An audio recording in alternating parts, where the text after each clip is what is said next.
I know you took a trip to China to Beijing this summer.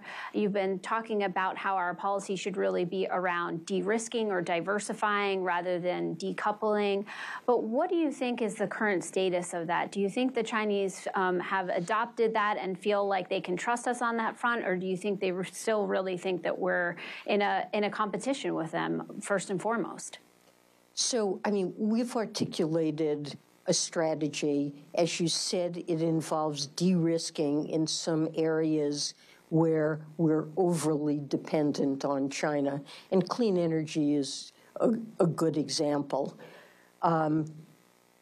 We also intend to focus on national security. That's an area that we're not willing to compromise on, and so we do have export controls. We continue to review them. We're working on a set of restrictions on outbound investment to China. We've discussed this with them and put out a proposal that's in the public domain. I think comments just closed on it.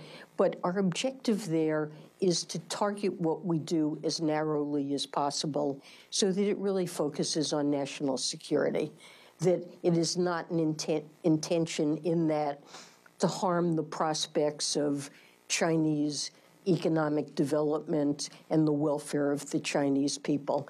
So we intend to have healthy competition and mutually beneficial trade and investment with China in many areas. I've tried to make this clear. And then, importantly, the third prong of it is we need to work together on global problems.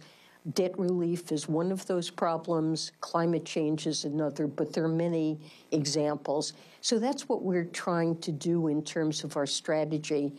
You know, President Biden and President Xi met in Bali. I guess it's just over a year ago. I was at that meeting. In more or less over 2 years, almost no senior level contact had taken place during the pandemic between China and the United States.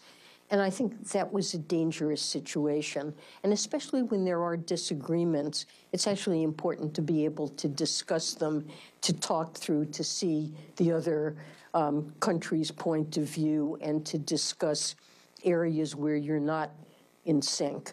And it was recognized by both sides that we needed to talk more, to deepen our discussions, exchange of information, and particularly in economic areas, macroeconomic performance, financial markets, where our behavior has spillovers back and forth to one another, and also our decisions affect the global outlook as a whole.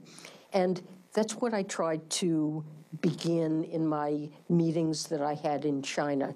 And things have continued very positively from there. We've formed 2 working groups. They report to me and my Chinese counterpart, He Lifeng.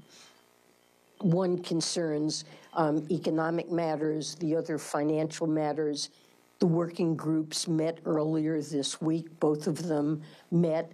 And we now have a set of very constructive and deepening discussions about areas of mutual concern. And it's good to have contacts throughout our chain at levels below secretary, staff-level discussions, and channels of communication where when a problem arises, each side can pick up the phone and discuss it before it rises to the level of a really serious disagreement. So I think this agenda is working. We certainly will continue to deepen our economic relationship and discussions, and I'm feeling very good about how things are going there.